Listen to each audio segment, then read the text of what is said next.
Waiting is how you lose the good gun. One day, it is sitting in the case. The next day, it is gone. And now you are staring at some overpriced backup nobody trusted last month. That is how people get burned in 2026. And I've watched it happen more than once. These are the 5 handguns selling out fast right now. But I'm not doing fake panic. Most buy now lists are just thumbnail yelling. I hate that crap.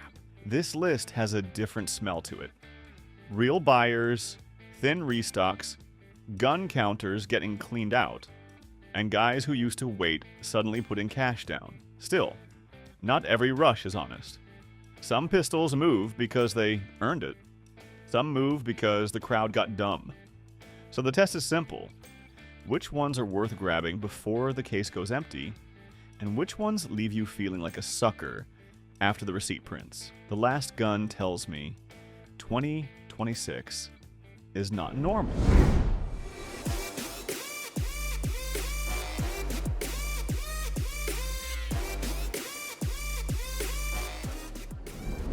The RXM caught me sleeping. I'll admit that right now. When I first saw it pop up, I thought, all right, another affordable Glock-style pistol trying to sound different.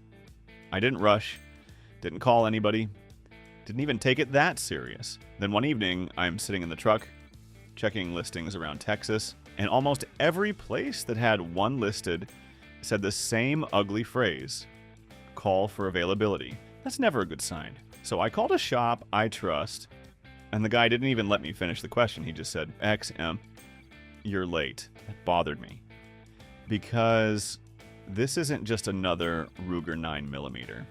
It's their first real modular 9mm with the Magpul grip modules, optics-ready setup, and that familiar Glock-style lane. People understand fast. First-wave buyers caught that before the rest of us did. He told me their initial allocation moved in about 10 to 14 days. And now Dallas and Houston chatter is already feeding the second wave before the next production run even lands. That line sat in my head longer than it should have. The RXM is the kind of pistol that sits quietly for a minute. Then suddenly every smart buyer realizes they waited too long. Only flaw? It still feels like a first wave gamble. But that may not matter if there is no first wave left to buy. Later is how shelves make fools out of people. Way too long on the Springfield Hellcat Pro in 2026. And you stop choosing your carry gun. You start choosing whatever version is left. This one is not selling out because it is new. Nobody walks in like they just discovered some secret pistol. Buyers already know the Hellcat Pro. That is what makes the pressure uglier. Small enough to stay on your belt all day, big enough to shoot like you meant it. Enough capacity that you stop standing at the counter mumbling about backup mags. It sits right in that carry sweet spot, and everybody figured it out at the same damn time. The hotter chase has been the OSP threaded barrel setup. Around San Antonio and Austin, I heard the same kind of thing more than once. Threaded models were not just low. Some shops had stopped taking special orders until Q4. That changes the whole mood at the counter.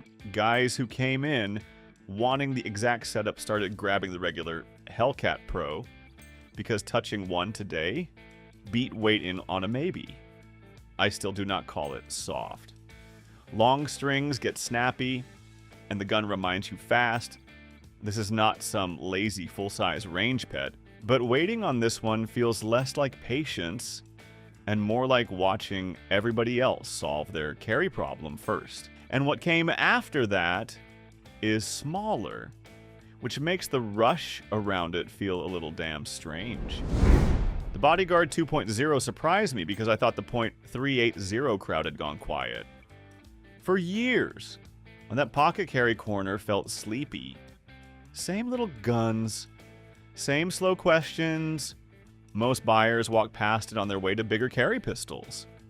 Then this updated Bodyguard 2.0 showed up, and the mood changed fast. I was in a shop in Austin, earlier this year when two people asked for it, almost back to back.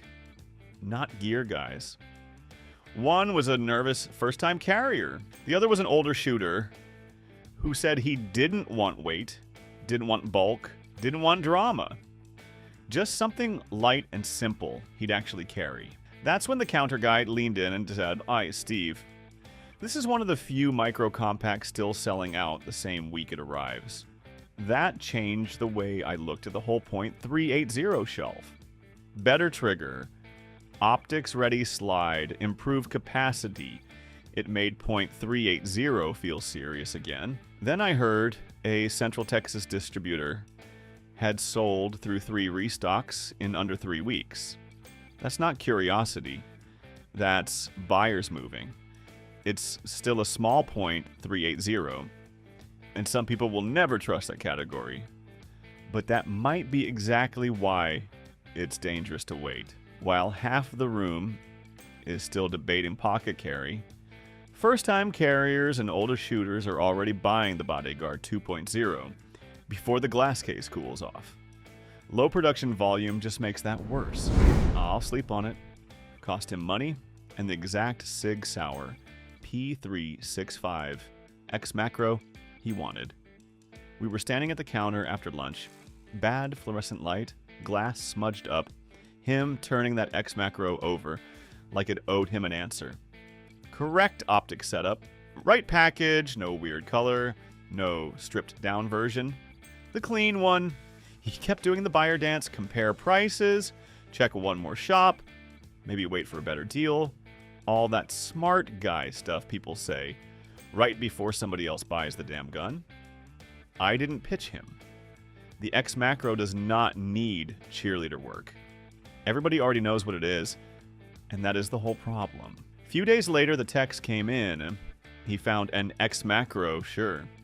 Wrong setup. Higher tag. Missing the package he already had in his hand. Now he was not shopping anymore. He was bargaining with leftovers and trying to call it discipline. That is the ugly part about famous guns in 2026. The name hangs around longer than the clean version. I still have complaints. The X Macro is not cheap, and some guys shoot the smaller SIGs better because the grip just fits them cleaner. But hesitation does not make this pistol less wanted. It only gives faster buyers first bite. And the last gun is worse. Not because it is rare, because when that name changes generations, normal buyers start acting like they just heard a starting pistol. Glock does not need scarcity to make people act stupid. That name does half the damage before the gun even hits the glass. Last month, Texas heat was coming off the parking lot like a dryer vent, and I walked into a shop expecting normal Glock boredom. Same case. Same black pistols, same guys with crossed arms acting like they were above the whole thing. Then, somebody behind the counter said Glock 19 Gen 6, and the room got quiet in a way I didn't like. Not excited quiet, not fanboy quiet, more like boarding call quiet. One guy stopped looking at ammo. Another leaned over the glass. A dude near the holster wall suddenly cared a whole lot about early availability after 5 minutes of pretending he was waiting for reviews. Beside the register, there was a little paper list, names, phone numbers. No big sign, no flashing panic button, just that ugly little list sitting there like a confession. Every name on it felt like some grown man trying not to be second. That is the Glock 19 problem. It does not have to be rare. It just has to be new. I'm not calling first wave guns perfect. Early changes always come with questions. Small parts, weird opinions, guys arguing before they even have dirt on the thing. But when Glock changes the 19, buyers do not shop normal. They act like the next cycle started without them. And the gun hiding behind all this noise may be the one value buyers screw up by ignoring. Honestly, the loudest buyers miss the Canik METE MC9 Prime. And that is exactly how this thing disappears. At the main counter, everybody had an opinion. Prices, versions, wait times, big name pistols, who was overcharging, who was late, who was stupid for paying early. Same old gun shop noise, just louder because 2026 has people acting twitchy. Off to the side, one guy wasn't talking at all. He had the MC9 Prime in his hand, away from the circus. No speech, no brand war face. He checked the grip, worked the trigger, looked at the optic cut, asked one short question about mags, and nodded like the math had already been done before he walked in. While the loud guys were still arguing, he bought it. No drama, no victory lap, box closed, receipt printed, out the door. That is how the MC9 Prime sells out in 2026. Not with a crowd yelling around it, but with quiet buyers taking one at a time until the case suddenly looks stupid empty. I still get the hesitation. Canik does not carry the same automatic trust for holsters, support, and long-term confidence that bigger names get for free. But value guns vanish different. Everybody was arguing over the obvious guns. He bought the one nobody was watching, and by the time the loud guys figured it out, there was nothing left to argue over. Buying fast is not the same as buying blind. That line matters. A pistol can disappear for the right reasons, or it can disappear because everybody panicked at the same time and made a bad gun look important. That is what I want to know from you. Which one is already getting hard to find near you? Which one has dealers acting weird, prices creeping up, or wait lists starting? And which one on this list feels like fake heat? Drop it in the comments and do not clean it up. I want the shop stories, the empty cases, the dumb markup, the one you missed by a day. I'm Steve. The bad buy usually happens after the good option is already gone.